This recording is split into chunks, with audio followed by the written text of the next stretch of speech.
Good morning. Welcome to Morning Qi Gong. This is the deep dive into our postures. Today is Monday, September 28th. As you see, I did not get my new phone screen in, so I'm sorry we're a little grungy looking still. We should have that fixed pretty shortly. I will say right now that there is the absolutely wonderful and absolutely welcome front coming through right now. So we have rain and thunder and lightning have been going on for the past hour or so. Hopefully that's passed for right now, but you may have some background sound effects that I'm not planning make their appearance, and of course the wind chimes are going with the breeze going through here. I will say this, the cold's already coming through and it feels so very nice. So I am deeply thankful for the arrival of fall and spooky season, hence my orange t-shirt this morning. I do apologize for missing Sunday. I'm going to put the blame entirely on Cindy and Eric Blair, good friends of ours who are absolutely incredible hosts and who had us over Saturday evening for supper and a photo shoot of Cindy's absolutely beautiful artwork, which is going to be on her website pretty soon here for sale. And Cindy and Eric are tremendous conversationalists and marvelous hosts, and we were out many hours past our usual bedtime Saturday night. So Sunday was a lot of sleeping late and catching naps, and so I blame Cindy and Eric for this. Missing Sunday, not myself. If you know Cindy and Eric and get the chance, if you have their hospitality, you need to take it because it is top-notch. Thank you both, Cindy and Eric, for Saturday. That was a tremendous evening, especially in the midst of all this going on.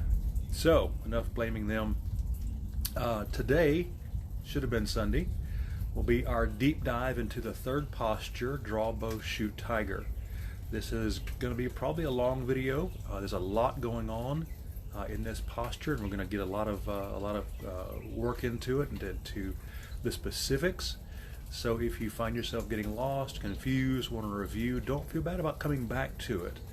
I tell people in every class I teach, it seems like, especially the beginning classes, that this is the posture in Qi Gong that is the absolute closest to Tai Chi in terms of complexity. The Tai Chi movements are very, very specific, very subtle, and very multi-layered. And draw, bow, shoot, tiger is very much the same way, both in terms of complexity and in terms of weight shifting. In Tai Chi, we do a tremendous amount of weight shifting. Except that we actually use stepping in Tai Chi. In Qi Gong, of course, we stay reasonably stationary, but there is a lot of weight shifting in this posture as well. So we'll get into the whole thing and the several variations I have seen as being the more common ones. I'm sure there's even more than 3, but I'm going to cover the common variations on hand postures and on the one variation on the stance posture. So let's give it a shot, shall we? I'll try to talk loud. I'll be back here in the back so you can see my entire form. And I'll try to talk loud and over the lightning and so forth, over the thunder. So the main thing is getting into the posture itself.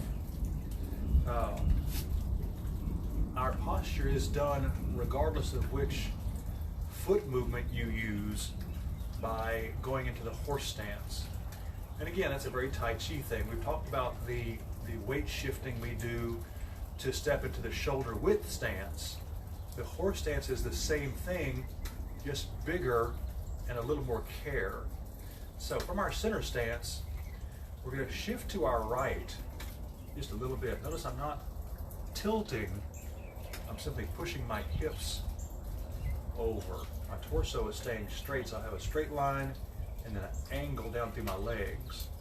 That puts the weight of my right leg, my right foot, so I can lift the left easily. I drop down some as I push my left leg out and land on my heel. Notice my weight, my center line is still right down this leg, this right leg here. Now, I'm going to shift over, do the same thing again. Center line on my left, lift the right, drop, place, shift. All right, I do apologize. The concrete's a little wet and it's a little slippery and barefoot. I'm not wanting to bust my butt out here, so. All right, we can sink down a little bit. Again, this is your decision here, how low to do this. Work to your comfort level, because also keep in mind you will be dropping as you stretch at the end of the movement. So find a comfortable spot. Now, footwork, the way I was originally taught is that the right foot, if we're going to our right, turns out first. As we pull to our right, you'll notice my knee is going forward. It's going at an angle between here and here. So right in that middle, that sweet spot, right about 22.5 degrees, I'm coming forward, not sideways. This way I'm protecting that knee joint. It's working the way it should. As I drop, then you get that nice stretch inside your tendon in your left leg. And we simply sink down as we draw on the bow. Now, the other variation I have seen, usually looks like for people in a deeper horse stance, is that you simply stay in place, feet perpendicular to your torso, and as you draw, you simply draw and you don't shift side to side. You come across and then come across, and you stay planted in this nice horse stance. Like I say, most people I have seen doing this, though, are in a very, very deep horse stance. So I gather that's for more for the working of the thighs and the balance rather than the stretching. Personally, I prefer the stretching myself. I like being more flexible rather than being stronger. But you can certainly mix it up if you care to. There's nothing saying you can't do one or the other each morning, just for the variety of it. Now, the other important thing I tend to mention a great deal, and this is only for the side-to-side movement when you're using the stretching aspects of the form, is a Tai Chi thing, and that's a nice flat transfer of weight side to side. When we do the posture first thing out, our tendency is to drop nice and low and stretch. Oh, we're doing great, we're back here. And as we come around and go to shift, we shift up and down. And we kind of sawhorse back and forth, or seesaw back and forth, or rocking horse back and forth.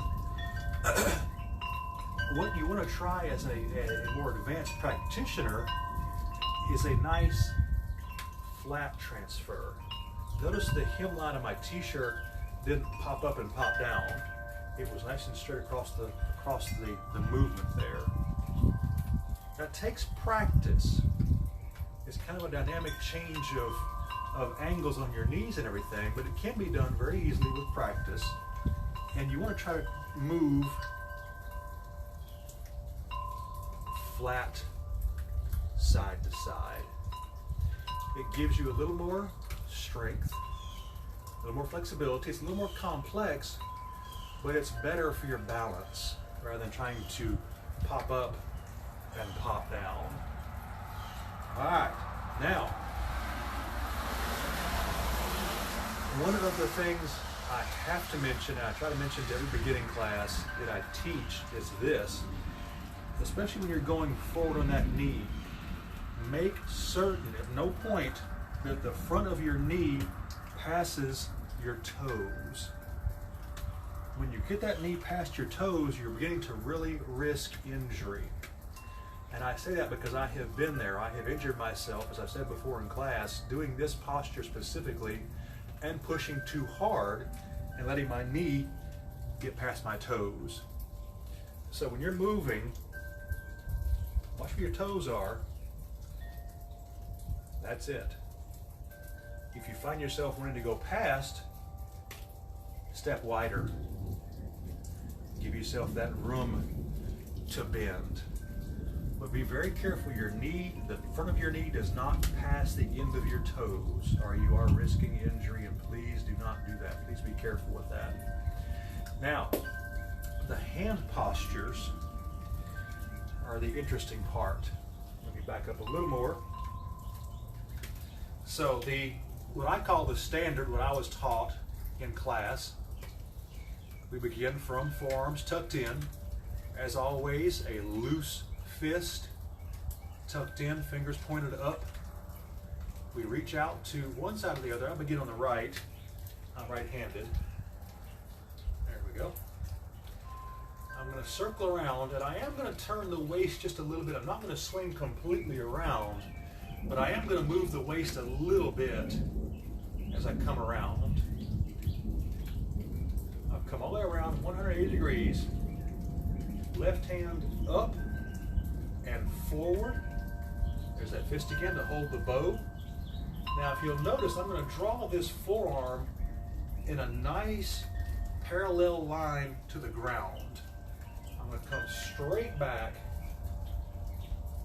across my torso, across my chest, just until my upper arm is in a nice straight line with my left arm and my chest, the plane of my torso. So we're very straight. If you can see, I can see it pretty well from here. It's a nice straight line from this hand to this elbow.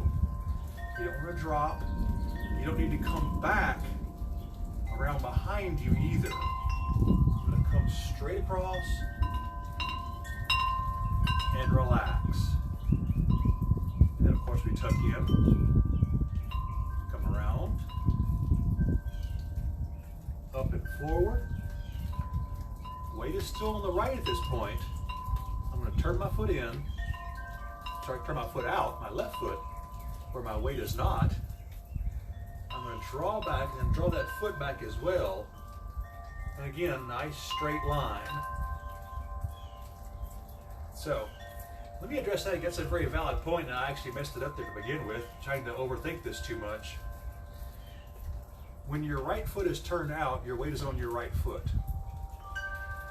It does not make sense to move your right foot first because your weight is resting on it. That's difficult. But this one is floating. So as you come back, foot comes out. As you shift your weight off your right, then turn your right foot in. And sink. Turn. And sink. Now, notice that I do a little sinking at the end of the posture. When I get all the way out, I am still coming down a nice flat transfer, but I do drop down some. That's to give me that stretch in that tendon. It is very, very difficult to stay that low all the way across. That's quite a feat of strength right there. So I am sinking some. So we're describing kind of a side shift and drop, side shift and drop, just a little bit. And again, nice and controlled, a nice careful pull on that tendon to stretch but not injure. All right, now, so with the hand postures, again, you have several options. The standard, when you do the deep horse stance style, and where the feet stay perpendicular to the torso,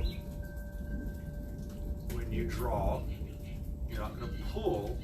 I have seen variations on the hand at the end of that, and it seems to be tied to that specific posture. I could be wrong, but every time I see someone doing that, they are pulling that hand, the bowstring hand, backwards, and they are doing that.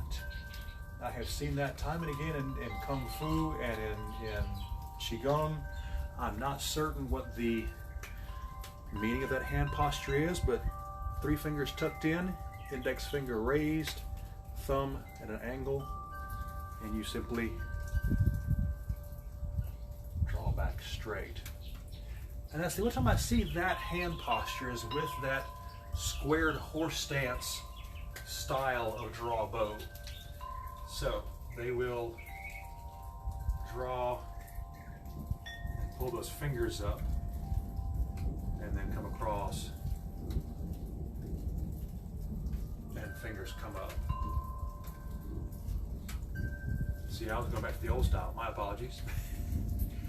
Staying square, fingers up, and square, fingers up. You can see I don't do that very often. It's actually a little confusing still. I'm still trying to do the shift side to side.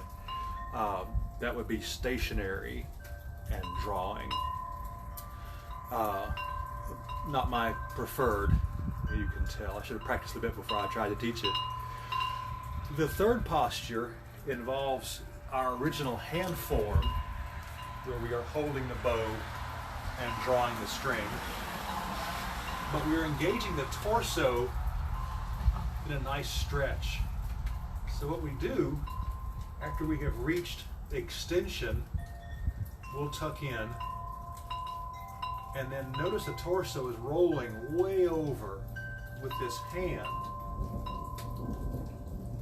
When I am parallel to the ground, then I come up with the right hand to hold the bow, and then straighten and sink into a posture. Again, nice straight line across the front. The only change is, instead of this, we're going way over. The caveat here is that you be sure to bring your torso back to straight, back to vertical. No matter which style you're doing, the posture, the torso will stay straight through the posture at the ends, at the end points. So when you complete the movement here, or through here, you will land vertical, perpendicular to the ground. That one is very good for people with younger backs, or if you feel you need some back stretching. That's very good for your spine to roll side to side. Now be careful when you roll that you are rolling sideways. You don't want to roll out of true as you come around. So as you are in your stance, stay nice and straight again, and then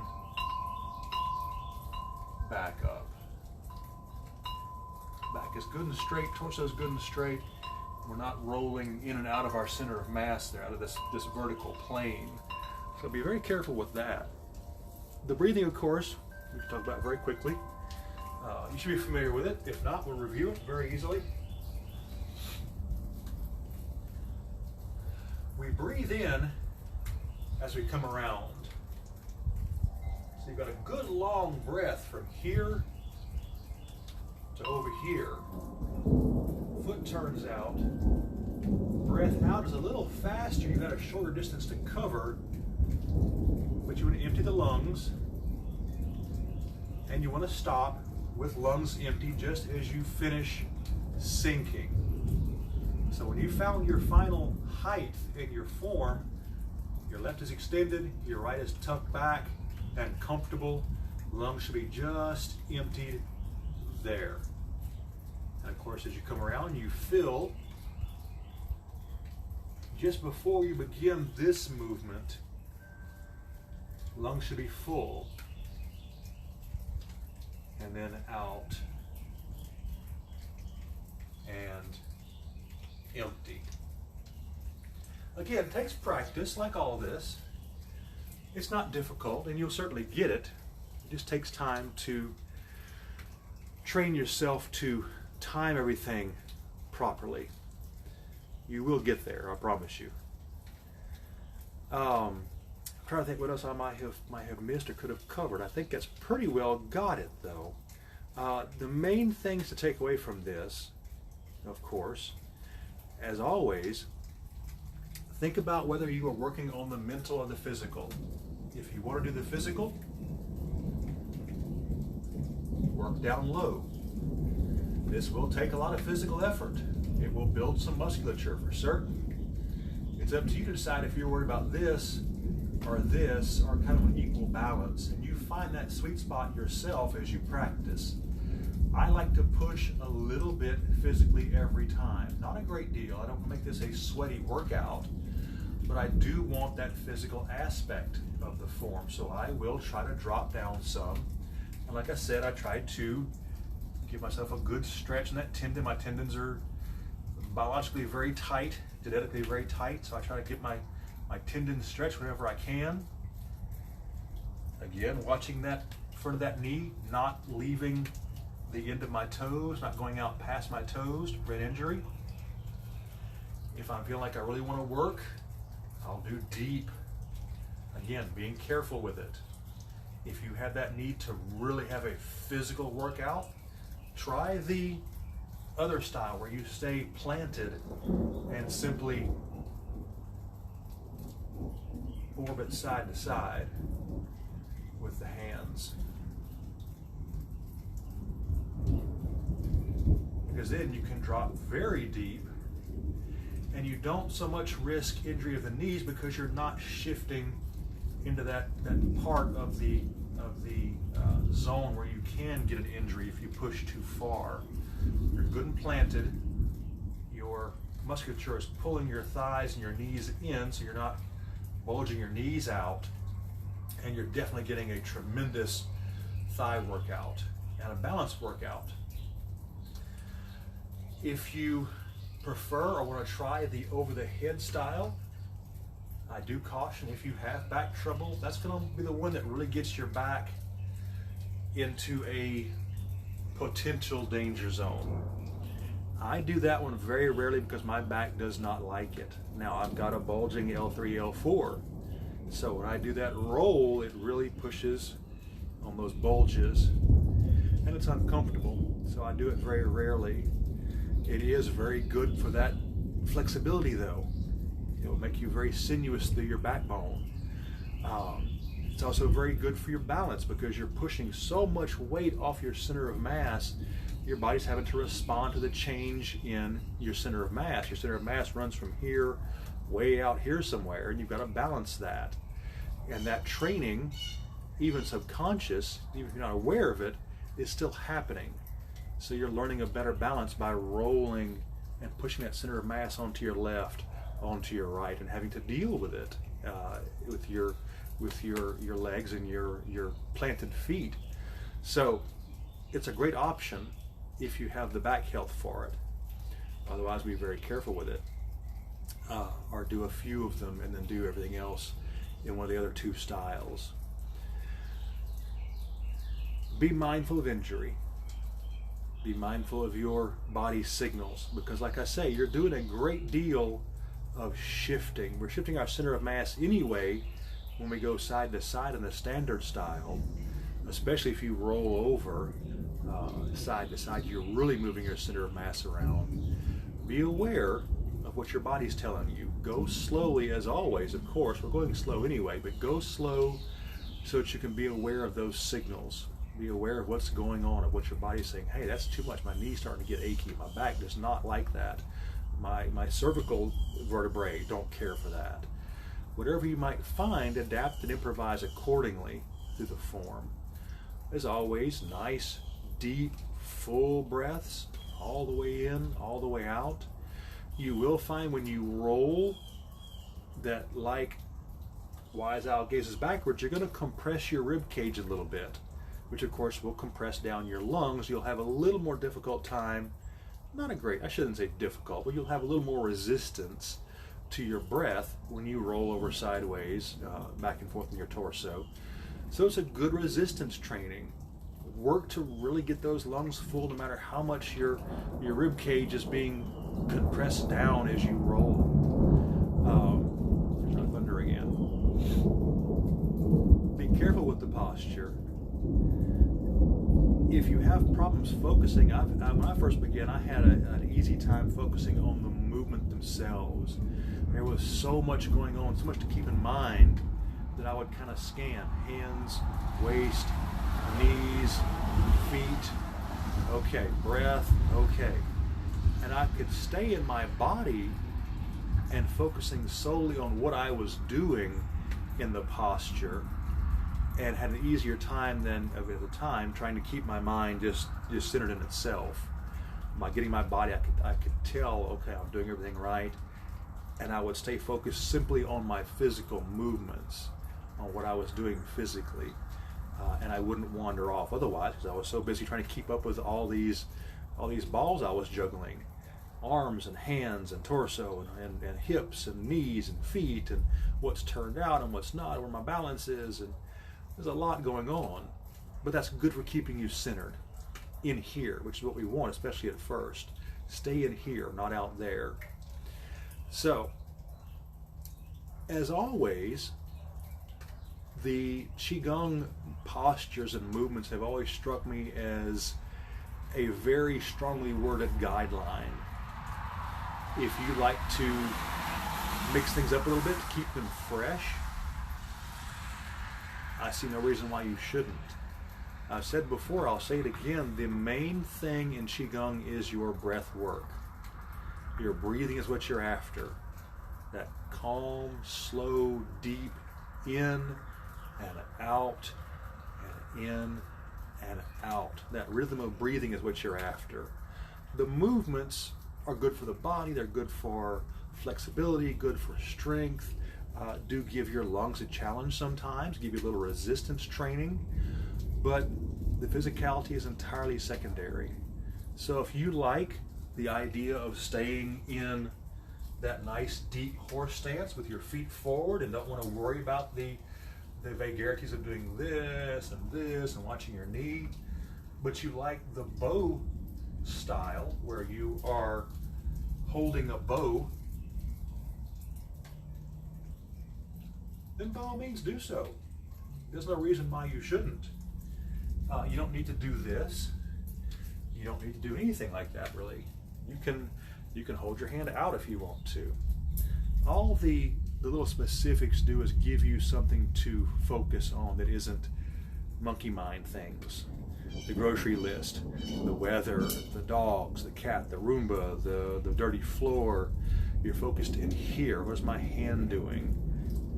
Am I loose? Am I clenched? What am I doing with my hands? What am I doing with my body?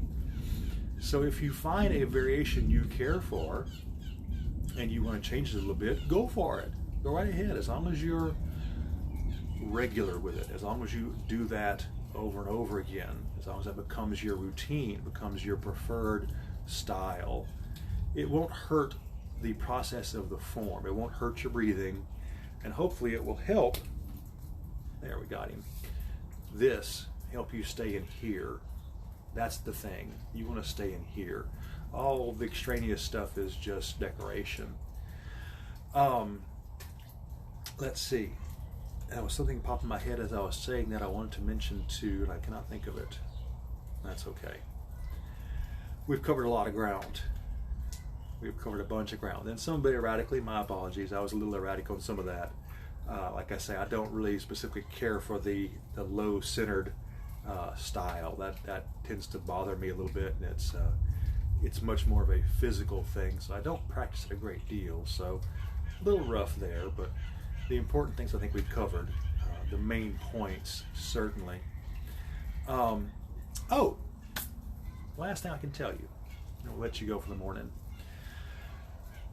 Draw bow, shoot tiger, to me, is one of the easiest postures to visualize with. We don't talk about that a great deal in class. I don't do a lot of it myself. Does not mean you couldn't or shouldn't. There is a lot of energy training we don't talk about for various reasons. But visualization is one of them, one of the things you can do with this posture. Again, to help you stay in the body, stay in here. And I have tried a few times when I'm really unfocused, and it's kind of interesting to do. What you do is, as you reach the extended portion of the form, you can, in your mind,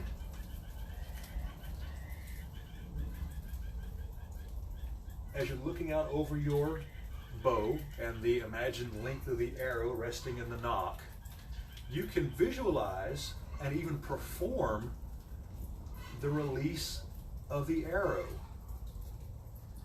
and visualize it striking a target somewhere out there. Now this of course is entirely visual, but I have read in studies that the visualization of success like that when you draw and you release the string and the arrow flies and you visualize the flight of the arrow out to the target and it strikes where you want it to, of course, dead center, that visualization of success can have a very positive effect on your performance elsewhere, in your mind, in your abilities.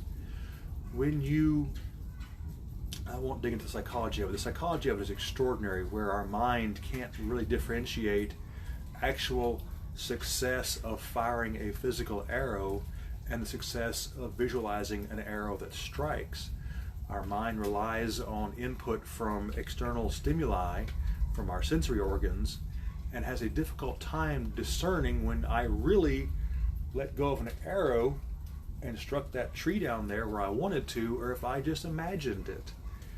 Psychology is an extraordinary science, but the simple act of imagining, visualizing that arrow being propelled by the release of the string down your arm, out the bow, down to the target, and striking where you want it to, has a positive effect on the mind.